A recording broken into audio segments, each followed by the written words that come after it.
The AP preseason poll is out, and the Florida Gators are the number 15 team in the country.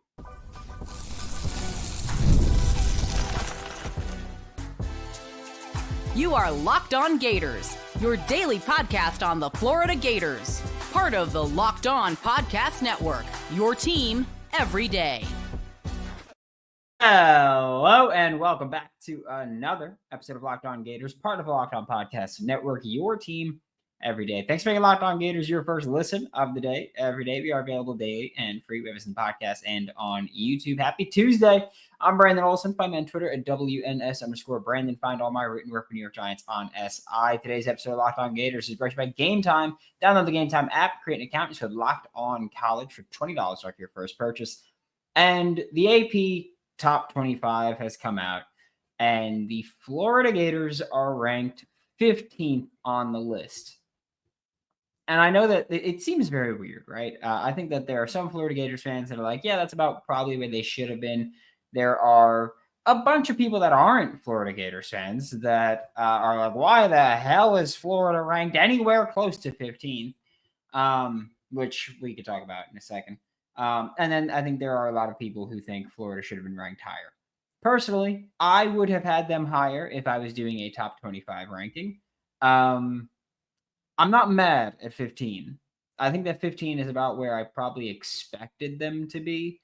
But so I'm not mad about 15. I'm not gonna come out here and call them crazy for having Florida ranked 15th overall or 15th nationally. I would have had them higher, I'll say. I do think that, and the reasoning for that is that I've said this before, I think they're a top 12 team in the country. I think they're a college football playoff team. I probably would have had them in the 10 to 12 range. But I think it's also important to acknowledge that different voters have different criteria, right? I think that one thing that you probably, I don't know, I think that when I look at these rankings, especially preseason, where there's not actual film to go out there. You're basing it off of just your opinion of what they're going to be. In which case, I think some people are gonna look at this and go, all right, well, when they were giving their votes, are probably gonna look at this and say, hey, well, Florida has a really tough schedule. I think they're a good team, but not a great team. I think they're gonna win 7 or 8 games. I'm gonna rank them here. I think that's one of the ways that that people look at this, and that's why I don't necessarily. I feel like when we're talking about preseason rankings, it shouldn't be you trying to say, well, I think they're gonna wind up 8-4 with this really tough schedule. This is why I'm ranking them here. I feel like, especially in the preseason, it should strictly just be who's the best team in the country. Okay, who's the second best team in the country, and kind of work your way down from that. And I don't think that's what happened with this really. And again, I'm not bashing everyone here. Like Texas came in for. Actually, we'll pull up the top 25, and I'll give opinions later on where I think they missed. But Texas comes in at number 1. Penn State comes in at number 2. Ohio State comes in at number 3. Clemson comes in at number 4. Georgia comes in at number 5. Notre Dame comes in at number 6. Oregon comes in at number 7. Alabama 8. LSU 9. Miami 10. Arizona State 11. Illinois 12. South Carolina 13. Michigan 14th. Florida at 15th, of course. SMU at 16th. Kansas State at 17th. Oklahoma at 18th. Texas A&M 19. Indiana 20, Ole Miss 21, Iowa State 22, Texas Tech 23, Tennessee 24, and Boise State 25. And I don't know, when I think about this, first off, Florida's a better team than Michigan, South Carolina, and Illinois, without a shadow of a doubt in my mind. So yeah, just removing those, Florida should be 12. Florida's better than LSU. I've been very open about this. I'm not super high on LSU. We can talk about them later. But I think that looking at these rankings and where teams are, like, I don't think it was strictly who do we think is going to finish. Like I think that they did more of a where do we think they're going to finish, and they tried to be more predictive with it. Where I feel like a preseason poll should more be who's the best team in the country, who's the second best team. Just rank the teams like a power ranking, how good you think they are. Doesn't matter what you think their record's going to be. Doesn't matter if you're projecting injuries, which I will be honest, I feel like that's a thing that I think people that don't cover Florida are really overplaying the DJ Lagway stuff. He's hurt prone. That's it. He's hurt prone, and people keep talking about, like, I've done radio hits in recent weeks leading up to the season, and it'll be in Alabama and SEC states that want to talk about Florida and learn what you've got in Florida, but they always ask me about DJ Lagway being injury prone, and he's hurt prone. Okay, I've started to rebut with, okay, like if he's injury prone, how many games has he missed? The answer is 1. He's hurt prone. I think that's the better way to describe him. Just because he's constantly playing through stuff, but he's playing through it. And he had the shoulder injury has been a thing for a long time. And guess what? He's played. The hamstring was the thing. He missed 1 game when a lot of people probably would have missed the remainder of the season. This year, yeah, he wasn't throwing fully. He wasn't participating fully. He wasn't doing this fully. He was still out there working, getting things done in different ways. And we've been told this entire time, hey, if there were a game today, he'd be playing in it. We've been told that 1,000,000 times about DJ. And we have no reason not to believe it, considering he's been playing banged up. So I hate this whole, like, he's injury prone thing. Hurt prone, sure, I'll give that to you.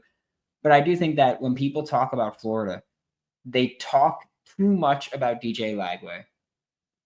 And they talk too much about DJ Lagway being banged up. And I urge you, when you're having a conversation with someone about Florida and they start talking more and more about DJ Lagway, and that's their whole indicator of how good this team's going to be, I urge you to push back on that, because honestly, I don't think that it's just up to DJ Lagway. I know there's a lot of people who go, hey, we got Lagway or bust. I don't think that's true at all. There's not a single team that I can think of that has this much legitimate quality returning production. Because that's the thing too, right? Like, we could talk about, oh, Akron's returning this many players. It's like, yeah, but that's Akron. Florida's returning 4/5 of their starting offensive line. And quality guys at that. Florida's returning their top defensive lineman. And quality at that. So I really don't understand this this fake, oh, it's DJ Lagway carrying the team, or they're not doing anything positive. It's just it's asinine. It makes no sense to say. It's nonsensical. And I can't stand it. So I urge you to push back on that, because DJ Lagway going to be great. DJ Lagway going to be a driver of success for this team. But this is a college football playoff roster. This isn't a bunch of bums with a great quarterback. This is a college football playoff roster. People got to get it through their skulls that Florida's roster is there. So I think that people are looking at this team and saying, okay, but DJ Lagway's banged up and it's DJ Lagway or bust, and so we're going to knock him down the rankings. Or it's their lack of confidence in the coach, or them just not knowing what they're talking about. Because I'm telling you, when you look at this roster from head to toe, it's a college football playoff roster. That's why my expectations are college football playoff or bust. Again, if you can go 9-3 and you don't make the college football playoff, I think context will matter as to how much I'm going to be pissed about that. Or if I think you got robbed. But I think that for this team, like, this is a great roster, right? And this schedule is really difficult. And that may impact Florida's record. That shouldn't impact where they are in the preseason top 25. And we will talk about that when we get back with Locked On Gators. We've all been there, right? You're logging on early. You're waiting forever for concert tickets to go on sale, only to lose your spot to a show that you've been dying to see. Live music should be about actually going and making memories, not dealing with the stress of ticket shopping. That's where Game Time comes in, which, by the way, Game Time, the elite of the elite. Just want to throw that out there. Game Time makes getting concert tickets faster and easier than ever, and prices actually drop as it gets closer to showtime. You could save up to 60% off their killer last-minute deals. Take the guesswork out of buying concert tickets with Game Time. Download the Game Time app, create an account, and show Locked On College for $20 off your first purchase. Terms apply. Again, create an account with the code Locked On College for $20 off. Download the Game Time app today. Last-minute tickets, lowest price guaranteed. Thanks again for making Locked On Gators your first listen of the day. Every day, we are available daily and free, breakfast in the podcast and on YouTube. And the Florida Gators schedule is difficult. I don't think anybody should downplay it and try to say, oh, it's not scary or, oh, they should still win games. Because the fact is, yes, Florida should still win a lot of games this year. That does not mean that their schedule is any less talented. That does not mean that their schedule is any less difficult. It just means, hey, Florida should win games this year. On the schedule, based on this preseason top 25 poll, Florida's going to face number 1 Texas. I'm going in order of ranking, not in order of when they play. But Florida's going to face number 1 Texas. That'll be game 5. And that'll be in Gainesville. So at least you got the home game there. They face number 5 Georgia. That's, of course, the neutral site game. And so that's always, that's the neutral site game. So that's always going to be a mixed bag with the crowd. But number 5 Georgia. Then you've got number 9 LSU in week 3 on the road, which we will talk about them again in the next segment. Next segment, I'm talking about my issues with the rankings, and LSU is one of them. I'm not going to lie to you. LSU is absolutely one of them. I very much differ from what I think is the general consensus on LSU this year, which, we'll get to that. Number 10 is Miami. So you've got number 3 LSU on the road in week 3. You've got number 9 LSU on the road in week 3. And then you've got number 10 Miami on the road in week 4. So 2 top 10 matchups for Florida in the top 3 weeks. Probably going to be ranked 11th or 12th, I'm going to say, going into the LSU game. Just because I'm just trying to think of, you're probably going to see a team drop here and there. And I do think that lately the AP poll has been earlier in the season, they're going to react to things more so than prior. I think over the past 3 years, it's been more notable that earlier in the season, they tend to quickly react to things where they go, oh, well, we screwed that one up. Let's overreact here. You've got number 19 Texas A&M. You're going to be on the road for that one. You've got number 21 Ole Miss. You're going to be on the road for that one. And you've got number 24 Tennessee. That one's going to be in Gainesville, and that one's going to be the second to last game of the regular season, which won't be the second to last game of Florida season in 2025. But look, this was always going to be a tough schedule, right? I don't think that, because I've seen people talk about, and by the way, before we even talk about Florida State received 8 votes, and whoever included Florida State in their top 25 should be banned forever from voting. Okay? Just want to throw that out there. Whoever put Florida State in this should be banned forever. Even if they end up being good. They're not a top 25 team. And people voted for them to be in the top 25. And that's crazy. That's ridiculous. They're not a top 25 team. No other way to put it. Okay? Like that's just, it makes no sense to me that people thought that. Like even if you think they're going to be good, I think we can all agree they're going to be better than last year, right? I think they're going to be better than one of the worst things I've ever seen. Sure. Top 25 is ridiculous. Especially when it feels like there's no reason to believe that. They hired a new offensive coordinator whose offensive system has been outdated for years. It's not circling back to being relevant again. It's just getting further and further outdated. They brought in a defense coordinator. I don't care. I don't get that. Their talent has been the issue. They go into the portal to get guys, which, by the way, the past, or I'll say last year, sucked. Like, they went into the portal, they got a bunch of guys who stunk. Why am I all of a sudden going to believe that you got this again? That you're rehashing what you did a few years ago? We've passed the point where that's relevant. We have. In terms of who's on your team, what you're going to do this year, we've passed the point where 13-1's relevant. It's simply not anymore. And that's just how it works. It's just not relevant anymore. And so I think that when we talk about Florida State receiving votes, everybody that did that should be banned forever because that's just ridiculous. Again, even if they end up being good, how you can justify voting for them to be a top 25 football team right now is ridiculous. That just needs to be said because I'd be embarrassed if I put my name next to a vote that had Florida State in the top 25. I'd be embarrassed. I'd probably retire because that's ridiculous.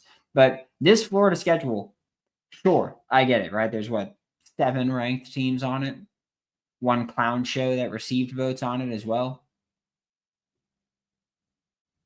That doesn't change anything, right? Like I have friends that loosely follow college football, and or even if they do, they're locked in during the season. Preseason, they're not, but the preseason top 25 came out, so they were reaching out.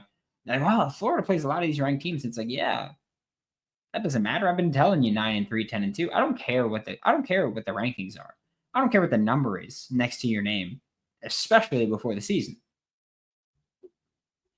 Texas being number 1, maybe, sure, but I don't know. Like I have said, I think Ohio State should have been number 1 still. I do think that you also kind of, and maybe this is a bad process by me, but I also feel like being the national champion, you kind of earned number 1 preseason. I think that's generally true. Especially for Ohio State, like you lost talent, but you still have a lot of talent. You still recruited well for years. And the fact that we've seen Ohio State, who's recruited well for years, and Texas, who's recruited well for years, and one of those teams won a national championship, and they're mismatched the order. I don't get it. This Florida schedule is tough. We've known that. Again, I don't know how each individual voter voted here. If they're like, all right, well, I think Texas is going to win the national championship, so I'm going to vote for them, even if I don't think they're the best team. I'm going to put them number 1, right?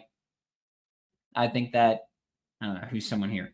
I think that Tennessee's still going to be a pretty good team, despite them losing a lot. Sure, throw them in there. It's fine. Like I don't know what it's going to be if they think where they're going to finish in the rankings. If that's why Indiana's number 20. If they're just like, oh well, they got an easy schedule again, that doesn't make you a top 20 team in the country. Having a great record doesn't mean you're a top 20 team in the country. Florida last year finished unranked. I promise you, they were better than a good deal of the teams ahead of them. You know how I know they were better than a good deal of the teams ahead of them? Because they beat their asses. So I don't know how these rankings went. I feel like preseason wise, it should just be, hey, I think this is the best team. This is the second best team. That should be the way to go about it. But when we talk about the schedule, it's tough. We knew it was going to be tough. Assigning a number next to the name doesn't matter. Florida's still going to go out there. They're still going to say spot the ball, and they're still going to go spot the ball, and they're going to go play football, and they're going to win games. Simple as that. I have some issues with the top 25. We'll talk about that when we get back with Locked On Gators.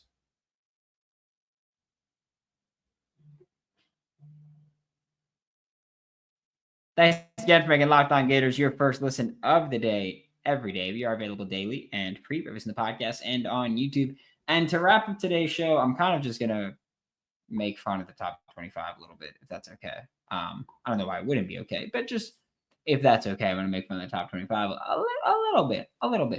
Like I have no problem with really the top 7 teams. I feel like are kind of who we expected to be the top 7 teams in some order, right? Doesn't have to be in order, but Texas, Penn State, Ohio State, Clemson, Georgia, Notre Dame, Oregon. I feel like everybody anticipated those teams being at the top or near the top. Alabama at 8. I don't necessarily agree with, but I don't disagree with. I think they've got a good deal of returning talent defensively. Offense is going to be interesting to see what they've got, but I do think getting Ryan Grubb back as your OC, there's a pathway to me believing in 8. LSU at 9. I don't get it. And I'm not even saying that in like a hater way. I'm just I don't get LSU at 9. Regardless of Garrett Nussmeier's knee tendonitis, that's going to be chronic forever, and I don't understand why Brian Kelly was like, oh yeah, no, it's not a torn meniscus or anything. He's just got a chronic knee injury. I don't get that. But when I'm looking at just what we're going to see from LSU, like you've got new starters at 3 or 4 spots on the offensive line. I think 4 spots on the offensive line. You've got new starters at edge and new rotational players at edge as well. You've got quite a few changes to your wide receiver room. Even if your running backs are talented, I feel like you're pass happy team, not super successful running the ball. You've got new faces across your secondary, whether it's true freshmen or transfers like Jakeem Jackson, DJ Pickett. I don't remember the last time seeing a team with this much change, because they were a great team last year on paper, right? They lost a ton of guys to the NFL. It's not like they lost everybody to the portal. They lost them to the NFL. I don't know why people are talking as if it's just like, oh, yeah, I know you lost a bunch of guys to the NFL, but they're just going to be replaced with anybody. You lost NFL football players. You're probably going to feel that one for a little bit. I don't think that this year's a year where I look at them as a top 9 team. I don't look at them as a college football playoff team at all. And I know that I disagree with a lot of national media and a lot of traditional media in a lot of different senses, but like that's just, I don't get number 9 LSU at all. That's just nuts. I feel like I have to talk about Miami here because I feel like a lot of Florida Gators fans probably are. I don't think Miami's a top 10 team in the country. And so based on my standard of, I think preseason polls should just be who's the best team, who's the second best team, who's the third best, just straight power rankings, they wouldn't be in the top 10.